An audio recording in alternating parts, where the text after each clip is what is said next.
Hello, this is Neil Sheth. And I'm Katy Holmes, and this is the Don't Do That, Do This podcast, brought to you by the British Chamber of Commerce, Dubai. We're bringing success stories, lessons learned to help you that if you've already established in Dubai, but also those companies that are looking to establish in Dubai. Today we have Michael Farrant. He is the founder of and CEO of Farrant Group, a global strategic communications firm specialising in managing reputation of leading companies, political organisations and private individuals and families, navigating the world's most complex communication challenges. It's a really interesting podcast, and to subscribe to this and to all the other ones that we have, all the other episodes, we need you to follow us and also contribute. If there's anything else that you want to hear discussed on the podcast, please let us know. This podcast wouldn't have been possible without the following teams. Rightfully for storytelling and thought leadership, Studio Red for the quality podcast studio and video production, and Sherbet Lemon for branding, social media design and editing.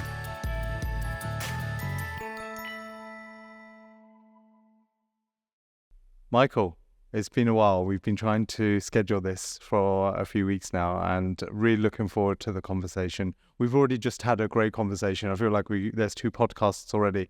Really looking forward to getting to know your story and the learnings and from your journey that we can share with the people listening. Thank you. It's great to be here. Thanks. Thank you, Michael. So we'll start with our first question, which is extremely pressing, just to put you on the spot. What's your favourite biscuit? Well, look, anything with chocolate, let's be honest. You know, I'm a British boy at heart that grew up in the Bahamas, so anything with chocolate. Okay. Oh, I didn't know that. Well, this currently is probably Digestive's most chocolatey biscuit. It's the fully coated one. And Thank you. For you to take for the weekend. Oh my gosh, you're doing a disservice to me. I'm trying to get fitter. You know, I'm that middle-aged guy that COVID really affected. So, and my children will also, I'm sure, love these as well. Them. So that's great. Thanks. Good. Well, it's definitely not a health podcast. Our focus is looking at, as Neil says, your journey and the learnings. It's, don't do that, do this. Anything that you can think that the listeners will benefit from. But also, how can we help you? At the British Chamber of Commerce, what do you want out of your membership? So we'll go ahead and start with the questions. Brilliant. Okay.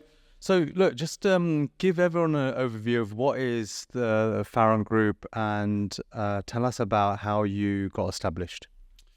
Well, look, thanks guys for the opportunity and amazing. Sorry it's taken us some time to put in place. The last time the weather got in the way, didn't it? But so Farrant Group is 3 years old, or 3 and a bit years old now, and we're a strategic communications company, which is really just a fancy word for PR.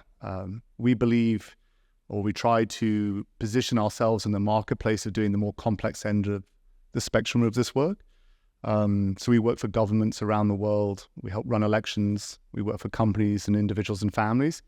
We're either doing the crisis and issue management or the positioning work. And I have to say, the great thing is I've been doing this, pretty much my whole life and feel incredibly privileged to do it. And now based here, even more privileged. So loving life. And what was the turning point for you to move to Dubai? I think, look, COVID was sort of traumatic for a lot of people. For me, it provided a lot of opportunity. So I recognized that it was very bad for a lot of people. For me, it turned out to be a good period of time in my life. It was a time of great change and figuring out what I wanted to do. The first thing is I realized I wanted to try and see if I can do this for myself, have my own company. And I'm blessed to have amazing team members and clients. But you have to take that leap of faith first. And I think that time in COVID gave me that opportunity to think about what I really wanted. And a lot of credit goes to my wife for that. I mean, she said, it's now or never. I was absolutely terrified, by the way. I mean, the idea that entrepreneurs or people who start their own businesses know what they're doing is quite the opposite. It's an incredibly difficult thing to do. Off the back of that, of course, we all lived in our spare bedrooms doing work and in our houses and teaching our kids, which turns out to be one of the hardest things in the world, and nothing compares to it. But I think also that made me realize that we wanted somewhere that was warmer, had a better quality of life. Without any doubt, whilst the business opportunities were incredible here, we'd already been doing a lot of work from and in Dubai for the region, for the UAE, with the UAE. but it was the quality of life mixed with the business opportunity. So I have 3 amazing boys. I'm from the Bahamas, so I'm a fake Brit actually at heart. I like beaches. My wife's South African. It made a huge amount of sense. And of course, Dubai is so incredibly welcoming on a business front, on a children front, on a ease of moving front. So the best decision by a long shot. And I think a lot of people say this, like, you think, why didn't I do it before? I think the answer is we get used to what we have. I still absolutely love and revere the UK. I consider myself British through and through, albeit somewhat fake in the sense I'm from the Bahamas. But it's been the best thing we've ever done. So let's just talk about the now or never moment, because I still remember mine 7 years ago. And it was incredibly scary. So yours was 2 years ago. Was it around 2 years ago? 3.5, yeah. 3.5. Okay, yeah. 3.5 years ago. What did you have in place in order for you to be comfortable to take that leap of faith? Well, did you have clients that you brought across or that you knew you were going to work with? Was there a cushion? Tell us about your decision-making process, because there's a lot of people that will be listening to this that they've just quit and they've gone to follow their passion, or they're thinking about it. Look, it's a nearly impossible decision, because the uncertainty is there. So here are the positive sides of it. I have had a very exciting career to date to that point, and had many clients past and at that time present that I believed would want to come with me. And I believe team members would want to come with me.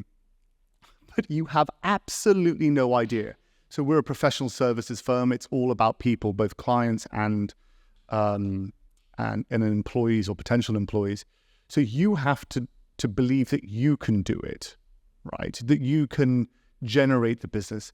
I think it's incredibly difficult to do, but it was a client of mine who turned around to me when I was going through a decision-making process and said to me, well, what are you concerned about? I mean, the list was massive, by the way. I had a great position in a great firm before with people I hugely respected and still do to this day. But I was concerned, what if? What if clients don't come? What if I can't win clients, new ones? What if nobody comes with me? Am I really good at managing people? All these sort of negative feelings. And he said, well, look, have you ever had a year where you have not? I'm not saying that the previous firm I was with didn't have the branding. It certainly did. But you were responsible for winning lots of clients as well, weren't you? Did you ever have a year where you didn't win clients? I said, no. He said, why do you think that will change? That gave me a lot of confidence. So talking to people who believe in you is helpful. But in the end, you have to make a choice to take that risk. And so I was I was turning, or was 40 at the time, 44 now. So yes, around that time, it was kind of a now or never moment, as you point out. But I had to go off on my own. And once you make that decision, then you see who wants to come with you. I think it's probably, in professional services anyway, maybe more difficult for those people who aren't client winners. So if you aren't a client acquisitor, then, I presume that's more difficult unless you go off with somebody who is. Because revenue generation, you can always cut costs, but that's sort of zero sum, isn't it? You have to be able to win clients. So as a founder, do you see a distinction at what part of your journey as well? Did you turn founder to CEO? I'm probably still trying. I don't know. Maybe another way of looking at this is realizing very, very early on, this is another one of my fears, Neil, that I'm not necessarily phenomenally good at managing people. So the CEO role, I think there are lots of different types of CEO. I hope I'm the one that is strong in finding people that fill the incredible number of faults that I have. You know, I'm very goal-oriented. I like winning and finding new clients and looking after them on the strategy perspective and setting a strategy, but I'm not great at helping people develop their careers other than giving them opportunity. But I recognize that is everything in our space for the people who are with us. So I'm still learning to be a CEO, and I think that, I presume you learn for the rest of your life. But part of it is finding people who fill those holes in your huge chinks in your armor and then empowering them. There's no point hiring people and saying, please run this part, and not valuing their opinions and not giving them the space to do that. And, you know, we've made loads of mistakes in 3 years from a corporate side. But hopefully that was one of the better decisions I've made.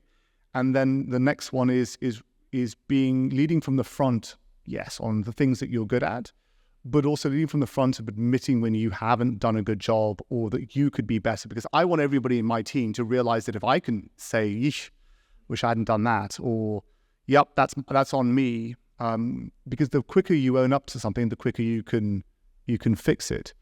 Am I great at all this? I have no idea. Well, it sounds like you're ticking a lot of boxes. I mean, you're listening, you're giving people the opportunity, and you're hiring people that are experts, and you're continuing to grow. So I think there's quite a lot that can be learned from that self-awareness as a CEO. Yeah. It comes from fear, by the way. I don't know if it's some amazing fear of failure means, okay, these are the things I'm not good at. Yeah. Fill them immediately, not because I'm some amazingly generous person. It's because I still am goal-oriented and recognize that side of me. And I think the listening part, I hope I'm good at, but it's something I can definitely be better at. Because sometimes when I have an opinion, and sometimes maybe I'm a little bit dominant. I really believe that you're either an entrepreneur or a manager. And I think they're very two different skill sets. One's visionary strategy, and the other is operations and being able to deliver and get things done. And I think it's unique to find someone that can mix the two.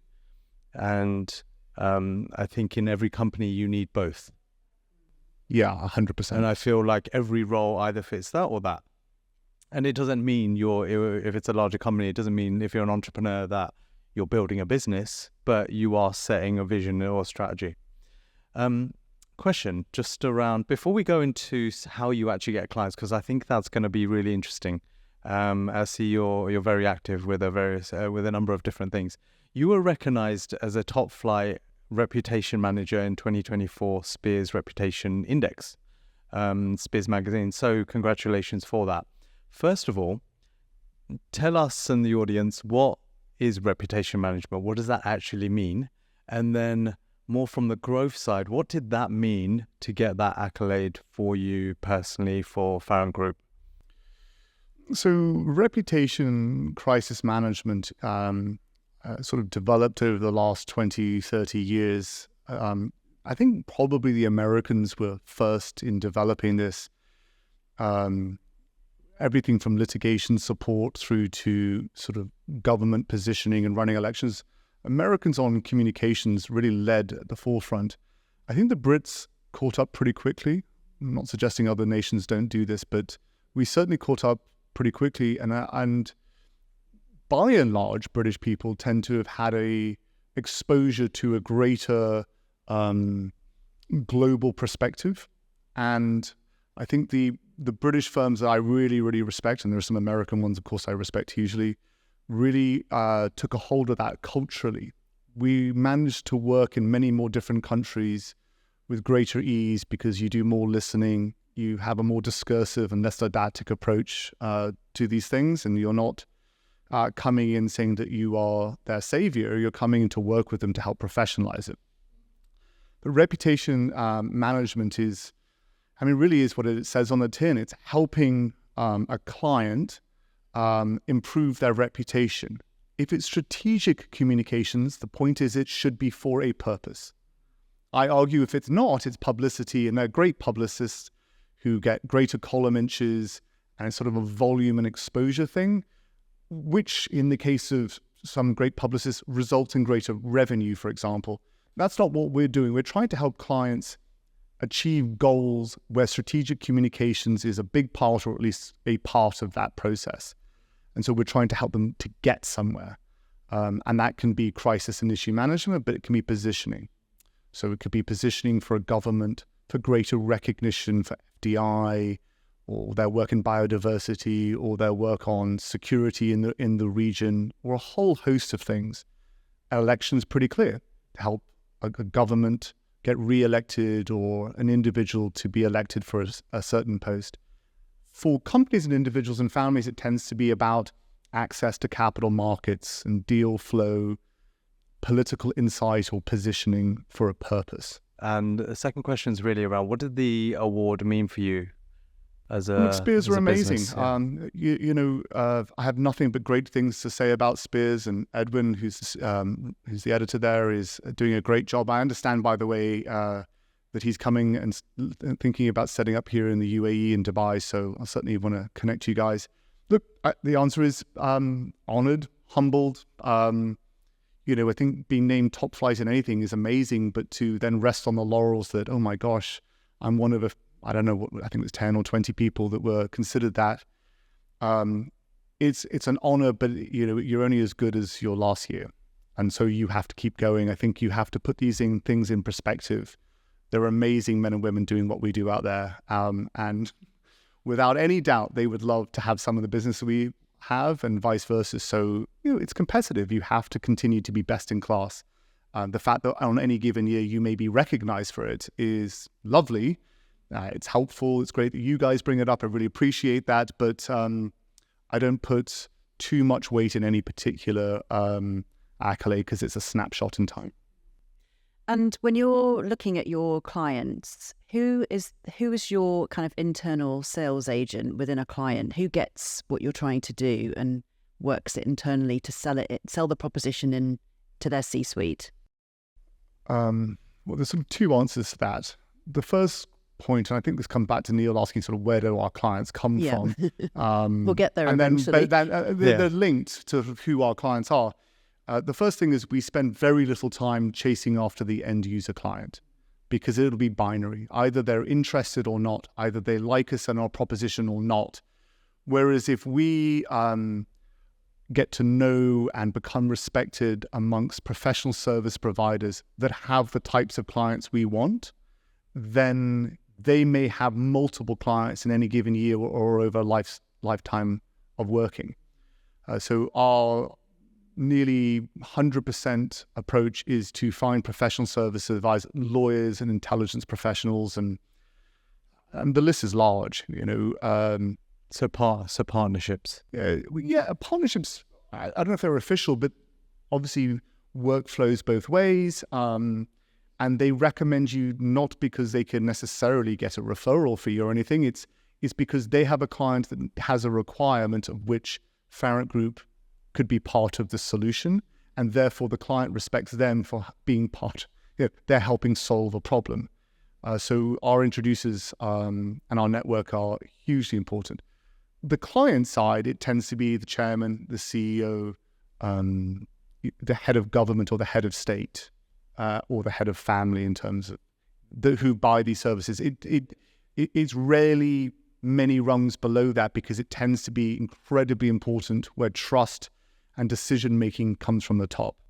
I have a question on that, but before I do, you used a nice phrase there. Well, what did you say? Sales agents, internal sales agents. I really like that phrase. That's a nice way to think about it because you're often going, I'm selling to the CEO, but actually you're not selling to the CEO, you're selling to the internal sales agent, which could be the HR person, right? It could be the internal comms person. I just think that's a really good phrase. Well, I tell you, thank you, Neil. Where this is anytime compliment from good soundbite there. Yeah, please. What I would say is, of course, we have to hugely work with and bring on side those teams that are already existing. So if you're brought in from the top and somehow you try to railroad or sideline or whatever the term may be, internal teams, they will undo you very fast, as they should, by the way. People don't tend to get positions because of any other reason, by and large, than they're really good at it. So you want to bring in those teams and work with them very closely, and I hope we do that. I think we are well known for doing that very well. But our audience is really the professional advisors in the first instance. And then looking at the UK to UAE transition, so the teams that you're used to obviously here is this amazing cultural melting pot of so many different nationalities, experience, regional experience. Have there been any learnings that you could share that are that you wished you'd known in terms of managing and having those relationships with those teams? You mean the teams that we hire? Well, both actually, yeah. As you've scaled. Yeah, I suppose, okay, I'll put the question a different way. So as you've scaled, what comes first? The clients and then understanding their needs, or hiring to attract? This is the most difficult question. I mean, I don't think any professional services firm, and I can't imagine any strategic communications firm ever gets this perfectly right.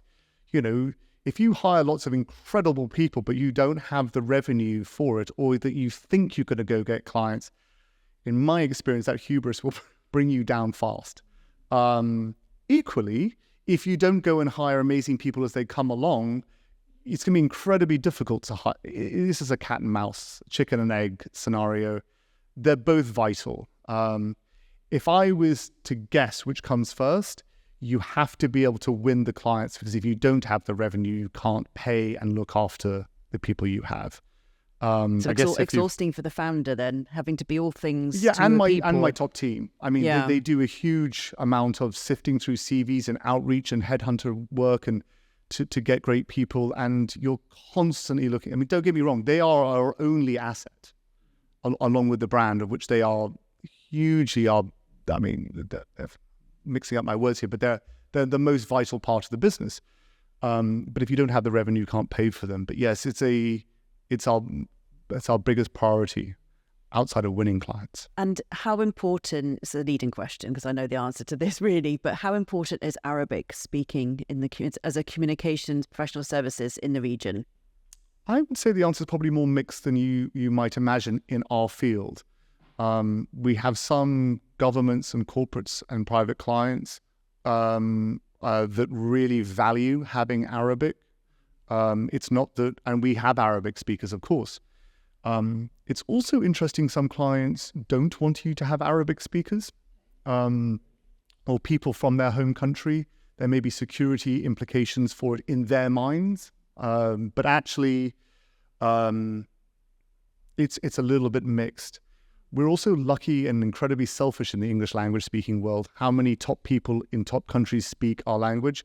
And we are more often than not advising on global media, global political issues and global messaging than micro messaging inside of countries, unless we're doing elections, which of course doesn't apply so much to this region. And I think not having Arabic speakers would be bad, but it's not like we are, this is a be all and end all on that front. Okay.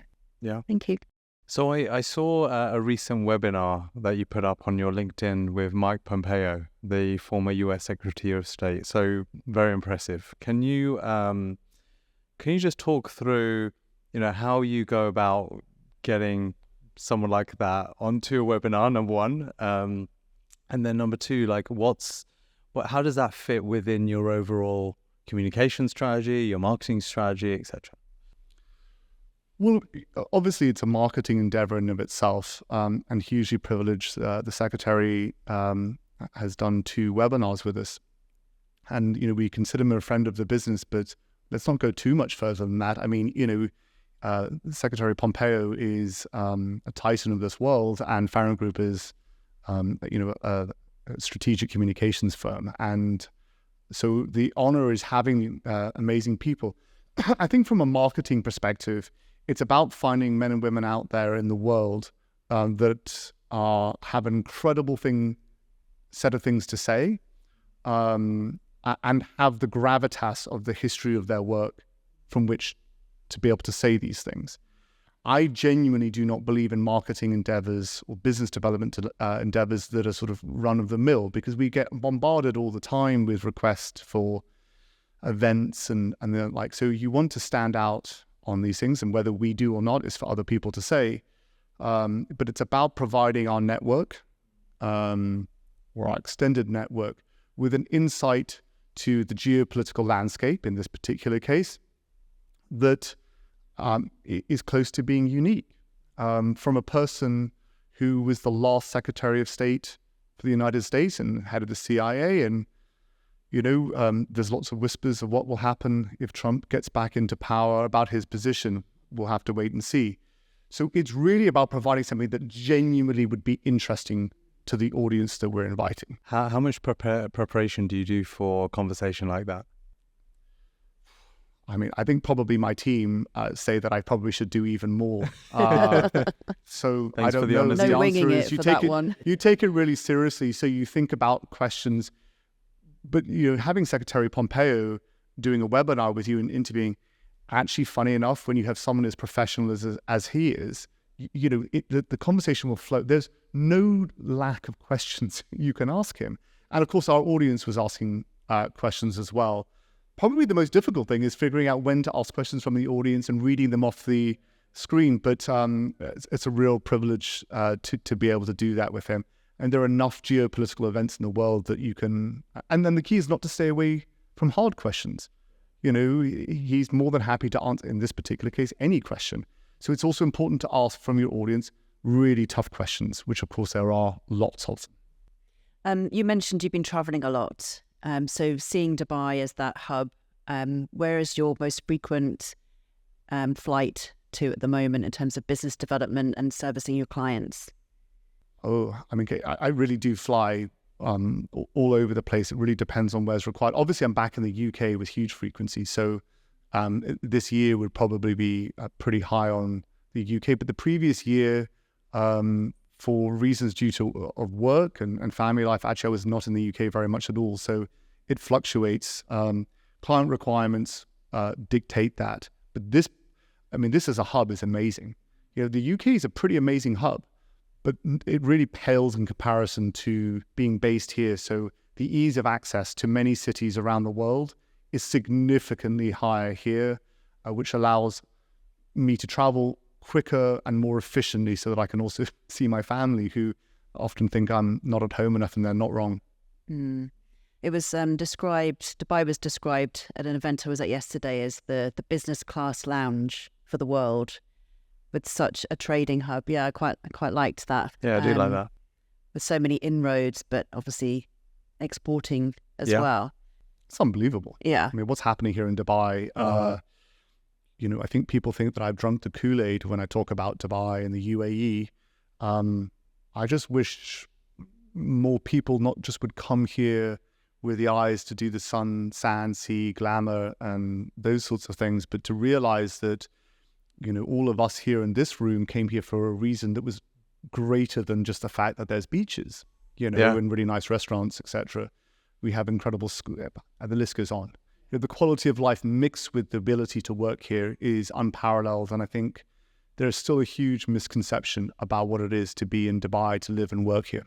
The majority of our guests, and it was been my own experience as well, say that coming from the UK to here, they find almost overwhelmed by how many people want to help and genuinely want to help. Oh, it's incredible. Inclusive of my experience with top government officials. I mean, in the UK and other countries that I know relatively well, it's very, very difficult to get the interest and help at my level, which is very low.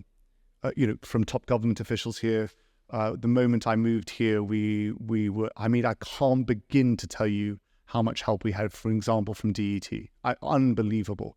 And you sit there and you sort of look around and you think, well, is there something else going on here? No, they want you to come here. Small and medium-sized businesses, they want your family to be happy. They want your kids to go to good schools and you to be happy with that. And how to rent or buy and cars.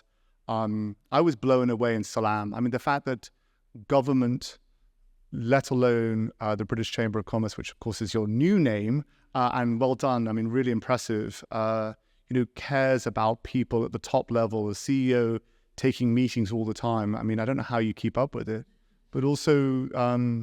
And the podcast. Yeah. And the podcast. Yeah. But the fact that also government officials do, it's really unbelievable.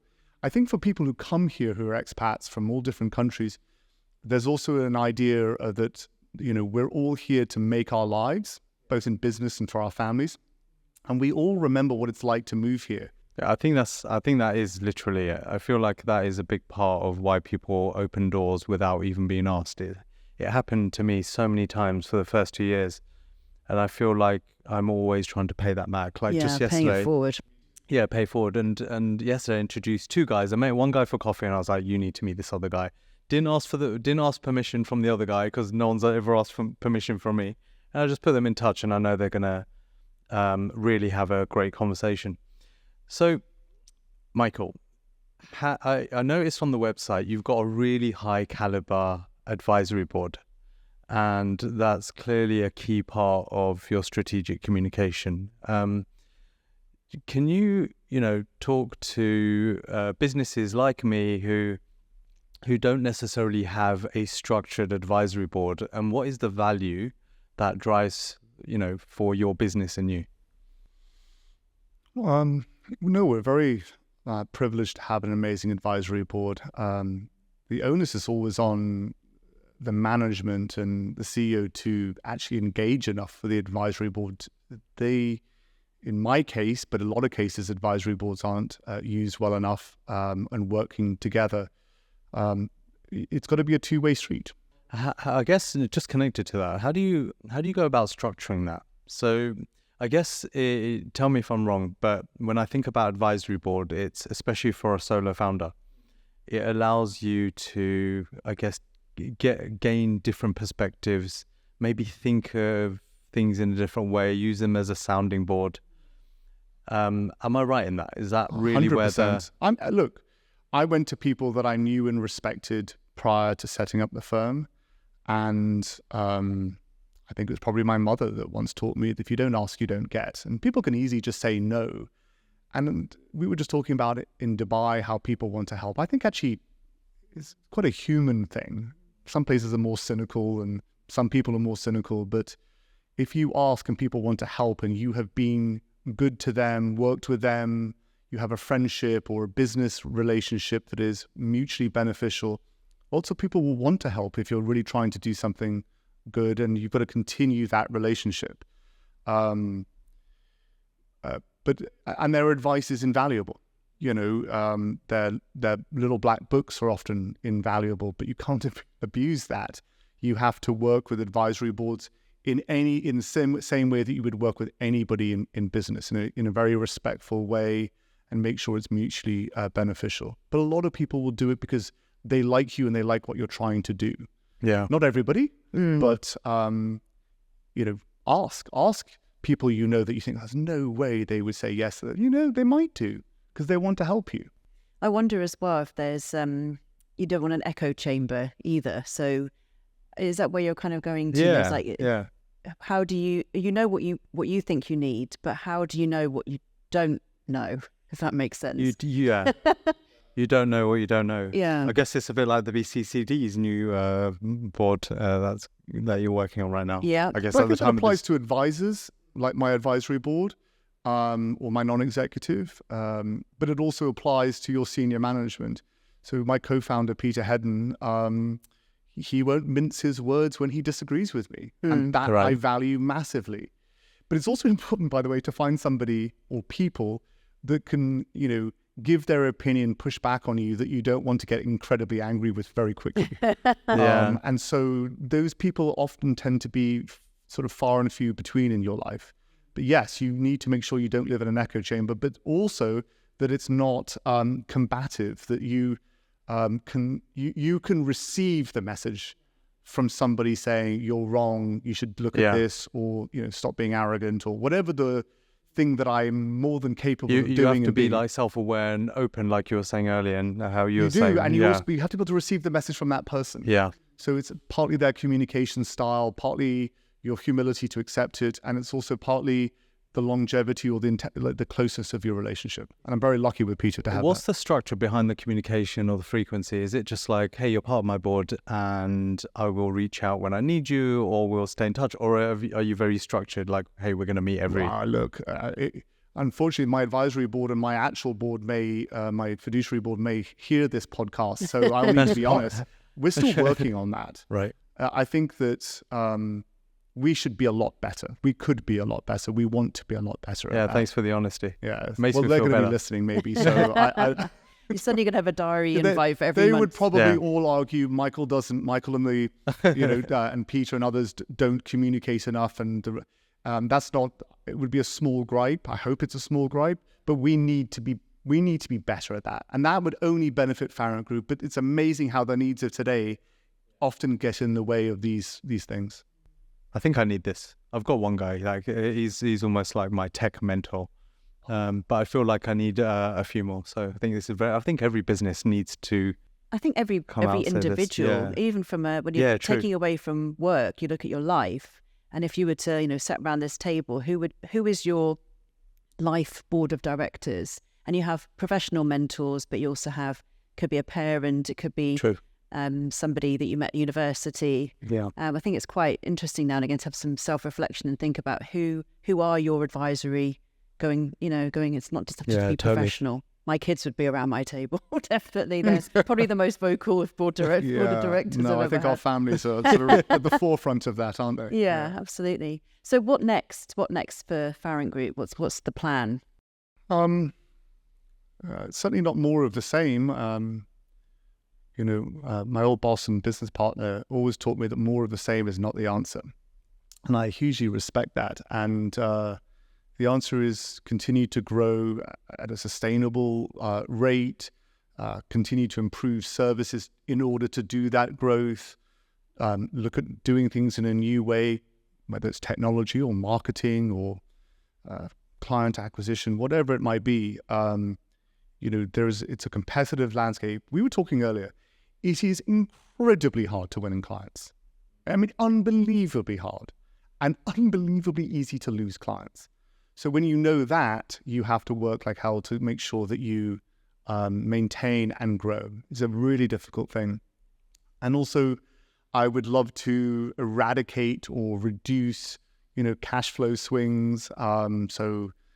More clients, longer term retention.